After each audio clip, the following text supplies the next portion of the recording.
हर हर महादेव दोस्तों, आज मैं आपको बताऊंगी अमर सुहाग की कहानी के बारे में, जिसे मकर संक्रांति से पूरे 12 महीने सुनने से आपके सुहाग पर भगवान महादेव की कृपा हमेशा बनी रहेगी और आपको अमर सुहाग का आशीर्वाद भी मिलेगा। एक ब्राह्मण था, उसकी 5 बेटियां थीं और पांचों बेटियां मंदिर जाकर भगवान शिव जी की पूजा करती, दीपक लगाती और 5 दिन तक सुहाग की कहानी सुनती थी। और उनमें से 4 बेटियों का दीपक बहुत देर तक जलता रहता था, लेकिन 5वीं बेटी का दीपक कम लौ देता था और जल्दी ही बुझ जाता था। और वह एक दिन घर आकर अपनी माँ को कहती है कि माँ, चारों का दीपक तो अच्छी लौ देता है और बहुत देर तक जलता है, लेकिन मेरा दीपक तो जल्दी ही बुझ जाता है। तब माँ ने कहा कि अब तुम घी बहुत डालना। फिर थोड़ा समय बीत गया और उस ब्राह्मण ने अपनी 5 बेटियों का विवाह कर दिया और उनमें से 4 बेटियों के घर तो बहुत धन था, लेकिन जो 5वीं बेटी थी उसका पति रोज कमा कर लाता, फिर वे खाते, अर्थात कि दिन उगते ही वह लकड़ियों की भारी बनाकर लाता, उन्हें बेचकर तब जाके नमक मिर्च और आटे का गुजारा चलता था। तो भी वह 5वीं बेटी संतुष्ट थी। फिर एक दिन उसका पति थोड़ी सी ही लकड़ियों की भारी लाता है। तब उसने पूछा, आज इतनी ही लकड़ियां क्यों लेकर आए? तब उसके पति ने कहा कि आज मुझे बुखार आ गया और मुझसे इतना ही काम हुआ। फिर उसने कहा, अच्छा कोई बात नहीं, आप आराम करो। और फिर दूसरे दिन उसका पति जंगल में लकड़ियों के लिए जाने लगता है। तब वह बोली, आज मैं भी साथ चलूंगी क्योंकि आपको बुखार है। फिर दोनों साथ चल दिए और जंगल में थोड़ी सी लकड़ियां काटते ही उसके पति को वापस बुखार आया और तबीयत खराब होने लगी। फिर वह तो थोड़ी देर बाद चक्कर आने से गिर गया और वहां पर ही मर गया और उस सुनसान जगह पर वह अकेली रह गई।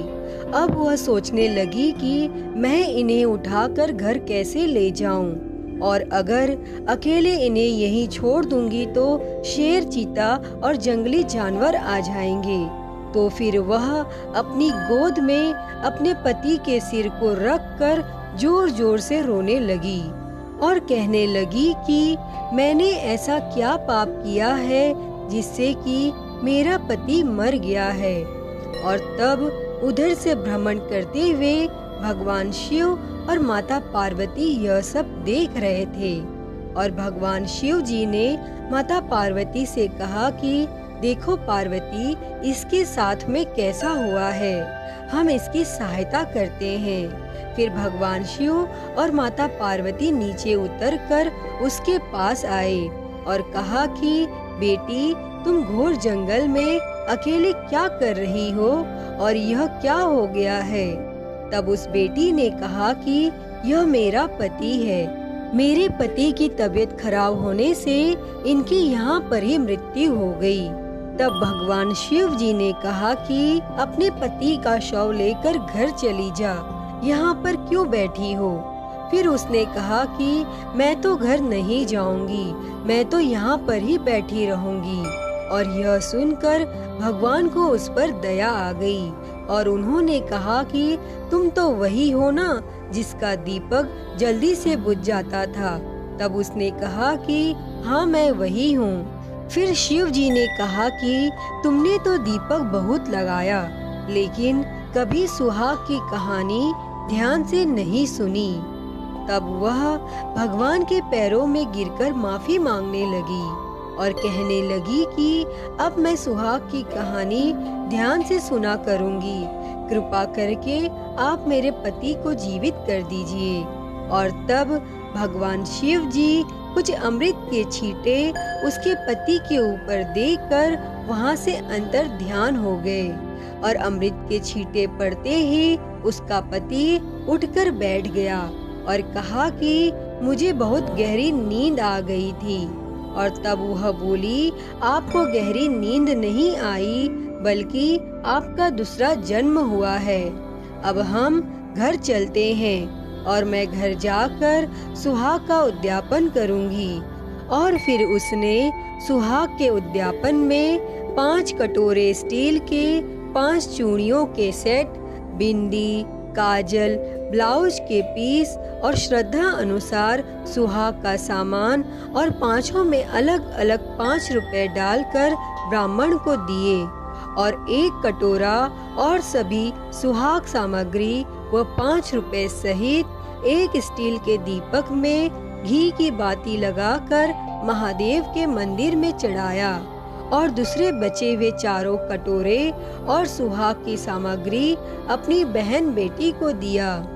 दोस्तों, इतना वह 5वीं बेटी घर आकर करती है, तब उसकी सारी परेशानियां दूर हो गई और घर में ठाट बाट हो गए और वह धन धान्य से भर गई और उन्हें संतान का सुख भी मिला और दोनों सुखपूर्वक अपना जीवन बिताने लगे।